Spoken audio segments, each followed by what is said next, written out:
Гостин во Република ТВ е професорот доктор Андреа Арстовски, торакален и васкуларен хирург во приватната болница Ремедика. Говориме за ракот на дојката. Професоре Арстовски, октомври е месецот за борба против рак на дојката, но оваа болест не напаѓа, не бира, ги напаѓа пациентите во текот на целата година. Неодамна приватното јавното здравство промовира кампања за 100% поддршка во борбата против ракот. Можете нешто повеќе за кампањата да ни кажете? Всушност, идејата поттикна токму од таму дека треба ефектите од едноставно јавното говорење за ова заболување, кои што се многу позитивни, да не бидат уско наменски само во месецот на борба против ракот на дојката во октомври, туку сметавме дека е добро таа будност и таа информираност да трае преку целата година. Тоа е едниот аспект на оваа кампања. Другиот аспект, што е можеби исто толку важен, тоа е дека пристапот кон целосната диагностичка и тераписка процедура кај пациентите со ракот на дојката е еден од клучните фактори, е мултидисциплинарниот пристап.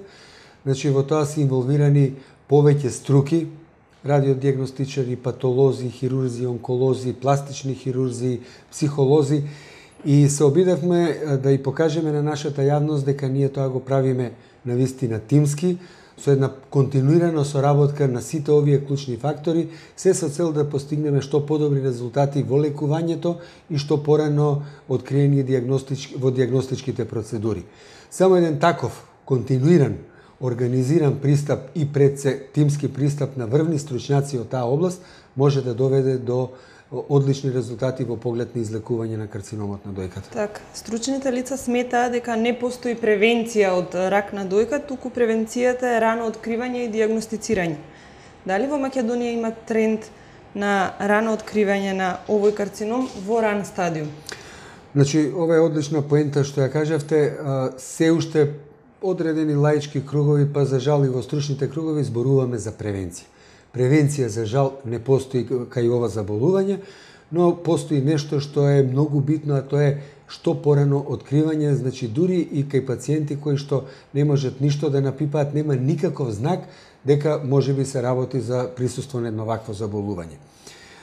Сите овие организирани активности, кампањи, независно од кого тие потекнуваат, дали се од владата, од министерството, дали се од невладиниот сектор, дали се од стручните здруженија, ја подигаат свест, ја зголемуваат информираноста и апсолутно сведоци сме дека тие кампањи доведуваат до успех, дури и финансиското инвестирање во нив е, како да ви кажам, на некој начин многу ефтино, затоа што ефектите што се постигнуваат во раното откривање и во почетниот третман и од финансиски аспект се многу исплатливи, така да се надевам дека сите овие активности уште повеќе ќе ја зголема свесноста кај пациентите и кај лекарите и ќе имаме што поголем број на пациенти кои што се откриваат во најрана фаза и се излекуваат. Така. Во Македонија годишно се откриваат 700 нови случаи на заболени од рак на дојка. Дали кај нашите пациенти е развиена свеста за само прегледување? За жал, таа бројка од 700 е многу, би рекол, делумно произволна, заради тоа што не постои тој регистар за рак, каде што централизирано ќе се врши целата таа евиденција и статистика. Но сметаме приближно дека е таа бројка тука некаде, може би нешто помалку, што е секако за една ваква средина на вистина голем број. Секако дека сите овие кампањи ја подигаат свеста и за само прегледите. Значи, постојат и во невладините организации, и во Црвен крст, ги форматираат тие брошурки каде што се советуваат.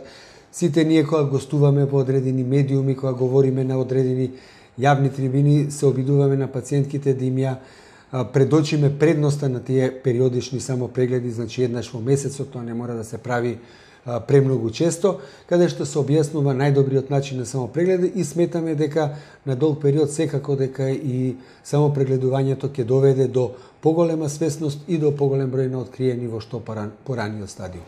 Колку е висок процентот на лекување ако карциномот е откриен во рана фаза? Значи, согласно поделбата на стадиуми, тука има навистина една сложена поделба. Во колку се открие во најраниот стадиум, значи не зборуваме во инситу стадиум кога стадиум кога фактички почнуваат карциномските промени, тогаш се смета дека речиси 100% се излекуваат.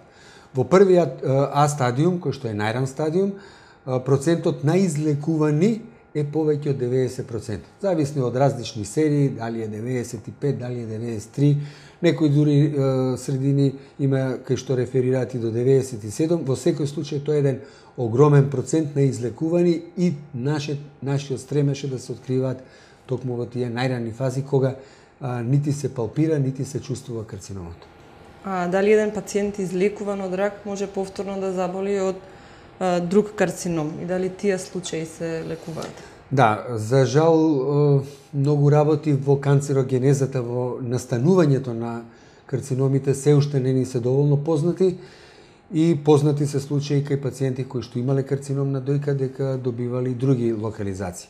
Оно што е битно, значи независно дали постојат секундарни промени од карциномот на дојката или независно се јавува некој друг карцином, се препорачуваат кај пациентите кои што поминали низ овие третмани редовни периодични контроли, значи постои протокол со која фреквенција никакви се контроли се прават, се со цел да евентуални секундарни промени или некакви други промени се откријат во што порана фаза, кога исто така резултатите од лекувањето се навистина добри.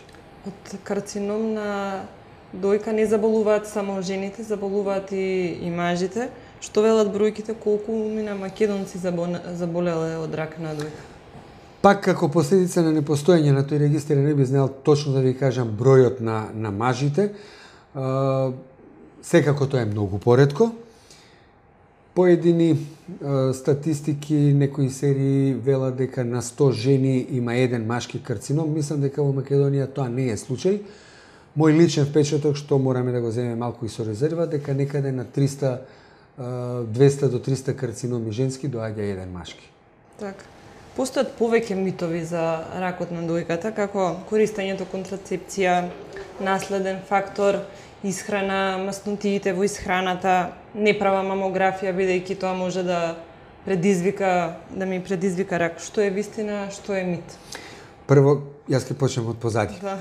Неправењето мамографија, односно правењето мамографија, апсолутно не е никаков ризик фактор. Напротив, затоа се знае и во која возраст се прави, дали е тоа скрининг мамографија после 40-та година, иако по одредени индикации тоа може да се прави и кај многу помлади.